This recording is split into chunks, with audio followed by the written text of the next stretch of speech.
before we just jump into it, everybody does not qualify for down payment assistance just because you're buying your first house. All right, let's jump right into it. Things you should know before buying a home. I personally feel like when you're buying your first property, you hear all these stories everywhere. And that story is, I'm going to qualify for some type of down payment assistance.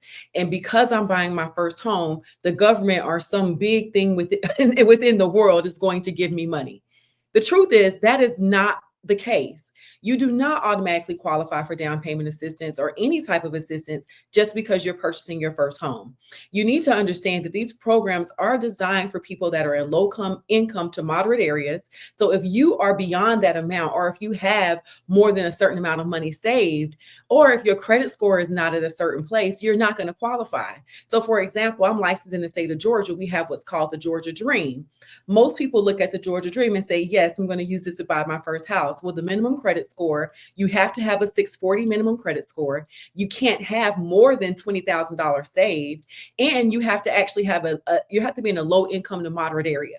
So you can't make above like $65,000 in certain areas. And then certain areas you can't make above $59,000. So you have to really understand the qualifying factors to have down payment assistance. So when you're thinking about buying your first home, I always advise you to start with a real estate professional. We get a bad rep. Oh, they didn't show me the house. They didn't find me the house. But a real estate professional actually has relationships with a lot of different lenders, a lot of different brokers that can actually guide you when it comes to getting some down payment assistance, and then debunk that myth of if you qualify or not. If you don't qualify, then you should be in a position to start saving for your down payment and your out-of-pocket expenses. So when you're looking to purchase a home, I think it's important that you understand your out-of-pocket expenses and debunk the myth that somebody is just going to give you money to purchase your first home. If you do qualify, it's great. You should be able to utilize it to buy your first property. But if you don't qualify, don't be discouraged and get a better understanding of what you do qualify for. So that's just one of the biggest things I feel like I have to tell first-time buyers. Sometimes I have people making over $150,000 a year. Like, hey, I want down payment assistance for my first house. You don't qualify. So you have to position yourself to buy your first home and understand the importance of home ownership. Yeah, there's a piece there that gets confusing as well, right? Like, what do I qualify for, right? So the home down payment assistance is one thing, but sometimes people get these pre-approval letters, and it's like, I'm approved for 400,000. That doesn't necessarily mean you're getting 400,000. I think there's a common misconception that happens around it. Can you clear that up for us? Yes, the common misconception is they will do an approval, but your approval has to depend on your loan type, right? Certain loan types will go up to 59% or 60% of your debt to income ratio. Some are going to go 40% of your debt to income ratio. But if you understand how you want to live your life, most people have different calculations. Like you guys have, you deserve to be rich.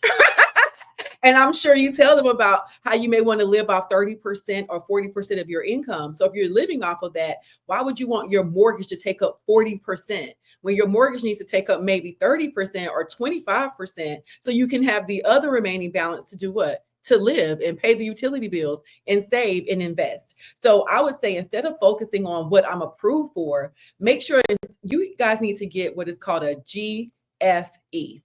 A GFE is a good faith estimate. When you're talking to a lender, you can go online and put anything in online, and they're going to shoot you out an approval. That's a pre-qualification letter. They didn't take the time to understand what your debt to income ratio is. They didn't take the time to have you submit your bank statements, submit all of your income that you're making, so they can really calculate what you are comfortable paying per month. So it's not about how much I can spend, it's how much I want to spend. So when you get a GFE, they're going to do an estimate of your out-of-pocket expenses. It breaks down your mortgage amount. It breaks down the amount of money you have to put down, the interest rate at the time. We'll talk about interest rate later, the interest rate at the time. And then it shoots out, okay, based on this is what your monthly payment will be. With the GFE, it helps you to avoid saying I'm approved for 400,000, where you really need to say I'm ready to spend $2,000 a month on the mortgage, and this is how much I need to search for. Got you. So it really helps a lot. I think that so many people are thinking, I just got approved for this amount. A lender will approve you for the max. That's their job, is to approve you for the max. It's your job to protect yourself and say, I don't want to spend the max. I have a certain budget of what I want to spend per month, and then you go retroactive with that good faith estimate, and then your pre-approval amount needs to reflect that, and you need to stay within that budget because you don't want to be house poor.